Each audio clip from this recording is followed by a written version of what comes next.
everyone, this is Professor DePaulo welcoming you back to Psych 265 Fully Online. And today we're going to talk about how to write the introduction section of the APA manuscript. So we're in our Brightspace page right here, and to find the instructions and the upload link for the introduction and all parts of the manuscript you're going to be writing, you want to go to written assignments. Click on that. This provides you all the written assignments this semester, and the due dates for each assignment are also listed here. So where it says please submit your introduction as a PDF file, this is where you're going to actually submit it. You're going to click on this link and upload your introduction as a PDF file. And the same thing for method and discussion and title, abstract references, and the final paper at the bottom. What we're going to do right now is look at the instructions so we can walk you through what needs to be done. So let's click on the instructions, and we have the instructions here. So the format is very important. You need to keep to this 8-paragraph format. So when I say 8 paragraphs, I mean 8 paragraphs. I don't mean 12 paragraphs. I don't mean 20 paragraphs. This is going to take 3 pages plus, give or take, right? You want solid, large paragraphs for each of these. The first 2 paragraphs are defining the problem. So what is the problem and why is it important? Well, the problem is COVID. I know everyone's sick of COVID, but as a researcher, I'm fascinated by COVID in that it tells us a lot about how people react to a crisis. So yeah, COVID is pretty much like endemic now. It's part of the whole deal. We're not worried about it right now. But how did we react when COVID was in the, emergency phase? And the answer to that is not well. And COVID's mortality rate was very low, all things considered. If it was much higher, we'd be talking about millions and millions of people dying in this country. So as a researcher, I want to know, why did we not take it seriously? Why did some people take it seriously and other people didn't take it seriously? What separates those that are going to listen to the health advice, like getting vaccinated, social distancing, staying home, not going to crowded places, wearing a mask if you have to be in a crowded place? What differentiates people that did that versus that did not do that? And this is not a study on whether vaccination is real or not, or effective or not, all that stuff. I don't care. People can have their own opinion on that stuff. But as a researcher, I want to know what types of people followed the health advice and which types of people did not, so that we can identify and try to implement some kind of reforms before the next pandemic comes. And the next pandemic will not be in 100 years. It's going to be a much shorter period of time. You may see another pandemic in your lifetime. And how are we going to deal with it? Because it's probably going to be worse than COVID, the next pandemic. COVID, we were very lucky that it wasn't as fatal. The mortality rate wasn't as high. That doesn't mean that people didn't die and people didn't have trauma and lose people or get very ill and have long-term problems with it. Of course they did. I know plenty of people that have died from COVID, and it was horrible. But in the grand scheme of things, it could have been much, much worse. If COVID was smallpox and had the spread that COVID had, we'd be talking about millions and millions of people dying. So we need to understand why people refused. Not just say, oh, they're crazy, or they don't care, they're selfish. There's many reasons why. They don't trust the government, etc.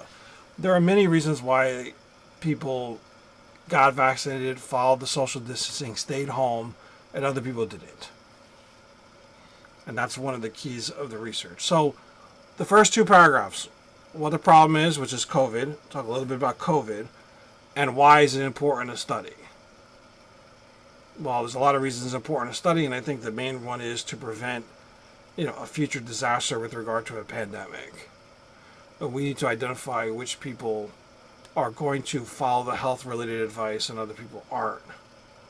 So those 2 paragraphs You do not need citations there. You could cite if you want, but you do not need citations for the first two paragraphs. I just need those two introductory paragraphs to set the stage for the paper. Now, paragraphs 3 to 7 are going to be based on the 5 hypotheses. So that's 5 paragraphs. We have 5 hypotheses. Here are our hypotheses. Empathy will be positively correlated with mask wearing. People receiving COVID-19 vaccine will be more empathic than those not receiving the vaccine. Health anxiety will be positively correlated with a fear of future pandemics. People who have lost friends and family to COVID will have higher levels of depression and generalized anxiety. And the last one is attachment anxiety will be positively correlated with the desire for family and friends to be vaccinated. So for each of these 5 hypotheses, you're going to find an article, a scholarly article, a peer-reviewed article. And you can find those peer-reviewed articles either through PsycInfo or Google Scholar. So I want one article for each of the 5 hypotheses. So paragraph 3 is going to deal with an article talking about empathy and mask wearing. Right? And you're going to summarize that article in paragraph 3. I want a large paragraph summary. One large paragraph summarizing an article on empathy and mask wearing. Then in paragraph 4, I want one large paragraph summarizing an article on vaccines and empathy. So how do you find that? Well, go into Google Scholar or go into PsycInfo. So let's just do Google Scholar first because it's very easy. So I want empathy and vaccination. Find where you have either HTML or PDF. That means it's free. Do not pay for anything. Repeat, do not pay for anything. Find an article, click on the PDF, read the abstract. If the abstract sounds like it's a good article to use, to summarize, then read the article. Focus on the introduction, focus on the method, focus on the discussion, focus on the result, on the discussion conclusion, right? Don't focus on the results too much. The results might be complicated to go through. So where you see results, it's talking about all this analysis. Correlation is pretty easy to follow, but anything that's like more advanced is going to be hard to follow. So make sure you're focused on the discussion part rather than the results part. Because I don't want you to get bogged down in the statistics. But write one paragraph summary. If you're going to use this article to discuss vaccination and empathy for the hypothesis 2, right? Summarize one large paragraph summary of this article. Just like you did in discussion board. Right?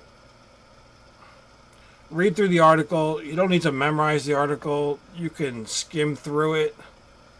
But sort of understand what's going on. So you're going to write a one paragraph summary. And then make sure you cite the article. So you can either cite the article. I prefer citing the article at the beginning of the paragraph. So you write that first sentence about the article. And then in parentheses, you're going to cite it, right? So this would be the last authors, right? So Fatster, Peterson, and Bohm. So if you're going to cite it, parentheses, I probably spelled this wrong.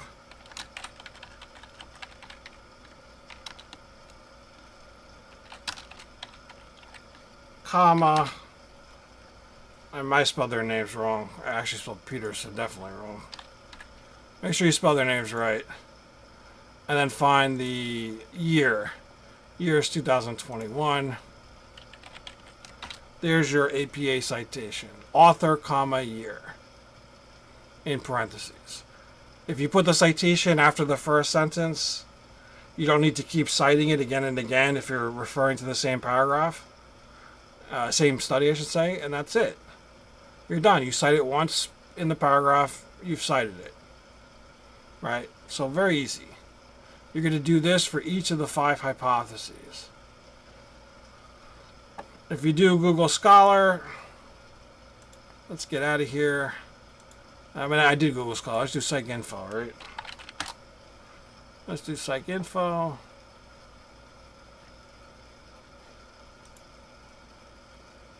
So you're going to find a library.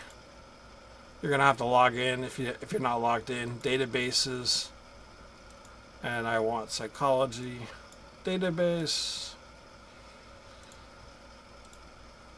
There's psychology. You can use PsycInfo, but you can also use PsycArticles. Doesn't matter. I use PsycInfo.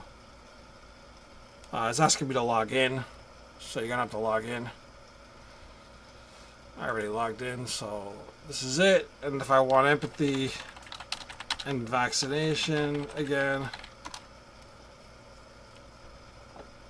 don't pay for anything. If it doesn't have it, find another article, right?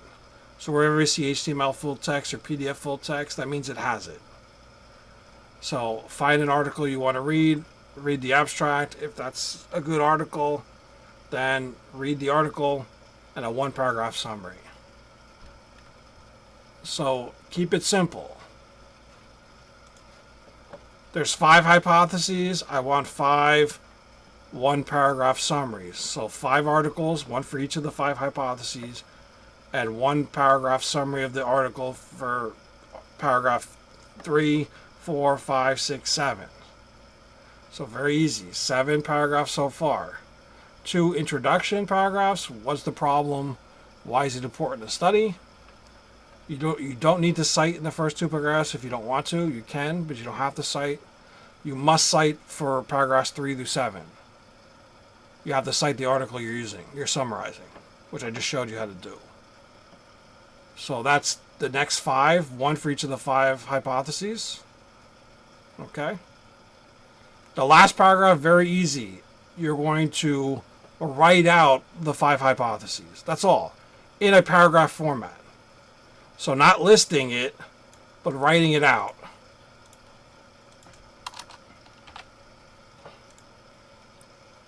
So you're going to just write it in a 1-paragraph format. So don't list it.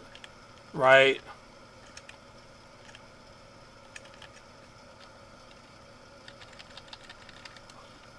five hypotheses will be tested,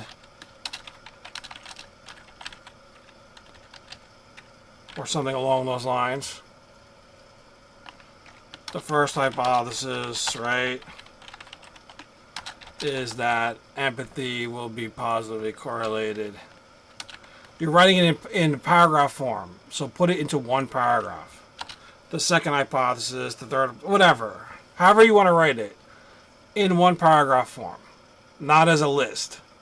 Not with bullet points. Okay? And that's your 8th paragraph. So all you're really doing is writing those 2 introductory paragraphs, and then you're finding the 5 articles, one paragraph for each of the 5 hypotheses, right? Article summaries, and then the last paragraph you're just basically taking this and writing it into a paragraph, and that's it. And you have your 8 paragraphs, and that's all I want. Double space it, 12-point font, 1-inch margins. Save it as a PDF file. Now, a few other things to guide you here. Do not use I, do not use we, are, you, your. This is not a blog. This is not an editorial. This is a research paper. So try to avoid I, we, are, you, your. Because that sounds like you're writing a blog. Most of these articles are not going to sound, like we did this, or we think this. No. Don't use that. Don't think I and we is irrelevant. This is not your opinion. So avoid that kind of language. So that's an important tip. Double space it, 12-point font, 1-inch margins, and then make sure you're citing each of the 5 articles you're using in the format I told you here, author, comma, year. Everything should be paraphrased. You should not use direct quotes. Everything should be paraphrased. Also, keep that in mind. No direct quotes. And when you're done with it, you're going to upload it. So let's go back to the home page. They're going to upload it here. Wait, we went to the home page. Okay, in your whatever course you're in, whatever your Brightspace is, you're going to go to written assignments, and you're going to upload a PDF right here where it says, please submit your introduction as a PDF file by this date. You're going to upload the PDF here. Right, now I can't upload it because I'm faculty. I can see what's uploaded here. But if you're a learner, I don't know if it's going to let me upload it. Let's see if it lets me upload. It is, yes, so it'll say upload submission, and I upload the PDF here. And you're done. And you've done the introduction, and then I will read it, and I will give you feedback, and you will then make changes. So based on my feedback, you're going to make changes to your introduction. You're going to fix what I tell you to fix. And then at the end of the semester, you're going to upload the entire paper, the entire revised paper that you fixed, all together. So introduction, method, discussion, and then references, title, abstract. So you're going to write the whole paper, revise it based on my feedback, and at the end of the semester, you're going to submit your revised paper. And then that's the end of the course. So the goal is follow the instructions to write the initial section, and then when I give you feedback, use that feedback to make changes, and then resubmit at the end of the semester your entire paper. If you do that, you are going to be fine. I may be critical of your paper. That's just the way it works in research. So when you submit a paper, we have what's called peer review. And the person reading your paper and excuse me, determining if it should be published, right? They're critical. So I may be a little picky with your paper. The more I write in terms of the comments means the more you need to fix, right? But that's part of the review process. So when I submit a paper, they kill me. They kill me. Some of the editors just destroy me. I submitted a paper not too long ago, and it was rejected, and they just said, not a good paper. And they wrote a long list. I've had pages of criticisms for my submissions for when I try to publish stuff. So this is the whole process. So do not take anything personally.